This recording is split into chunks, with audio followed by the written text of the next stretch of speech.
बिस्मिल्लाहिर्रहमानिर्रहीम। अस्सलाम वालेकुम। मैं हूं डॉक्टर ज़ियाउल्ला खान गाजी। आज हम एक होम्योपैथिक की दवा पेट्रोलियम के बारे में बात करेंगे। उसकी वजह यह है कि सर्दियां आ रही हैं और गर्मियां चली गई हैं, तो जो ख़ारिश आपको सर्दी में महसूस हो और गर्मी में खुद ब खुद ठीक हो जाए, उसकी जो होम्योपैथिक दवा है वो पेट्रोलियम बनती है। ये क्रूड रॉक ऑयल होता है जिसकी साफ़ करने से, जो कि सल्फ्यूरिक एसिड से साफ़ किया जाता है, ये पेट्रोलियम तैयार किया जाता है। उसी से आगे ये होम्योपैथिक की मेडिसिन तैयार की जाती है।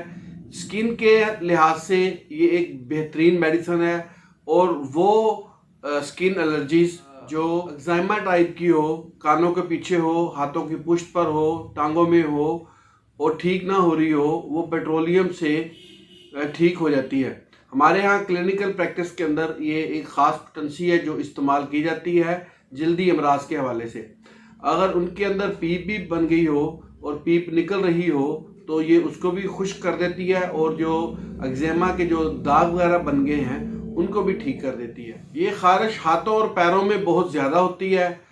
इवन के लोग ख़ारिश कर कर के वहाँ से खून रिसना शुरू हो जाता है और बड़ी एक तकलीफ़ दे मर्ज़ है ये ख़ारिश की, तो वहाँ पर इस पेट्रोलियम को इस्तेमाल किया जाता है। अच्छा, इसकी एक ख़ास आज मैं आपको एक और अलामत भी बताता हूँ। जो पेट्रोलियम के पेशेंट्स होते हैं इनको जल्दी मर्ज़ तो होता ही है, इसके साथ साथ मोशन भी लग जाते हैं, इसहाल भी हो जाते हैं। अगर किसी पेशेंट में आप ऐसी अलामत देखें कि उनको लूज़ मोशन लगे हुए हैं और साथ उनको जल्दी मर्ज़ भी है, तो आप उसको पेट्रोलियम इस्तेमाल करवाएं। इसके इस्तेमाल करने का तरीका यह है कि इसके 5 से 8 कतरे एक घूंट पानी में आपने सुबह शाम 2 टाइम देने हैं।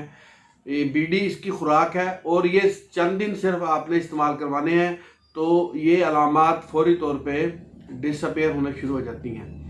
होम्योपैथिक की ये दवा पेट्रोलियम, इसमें जिल्द के ऊपर उभार सा भी नमूदार होने शुरू हो जाते हैं। ये इसकी एक ख़ास सिम्टम्स है। इससे आप पेशेंट्स को पहचान सकते हैं कि ये पेट्रोलियम के पेशेंट्स हैं। बहुत शुक्रिया, अपना ख्याल रखिएगा। अल्लाह हाफिज़।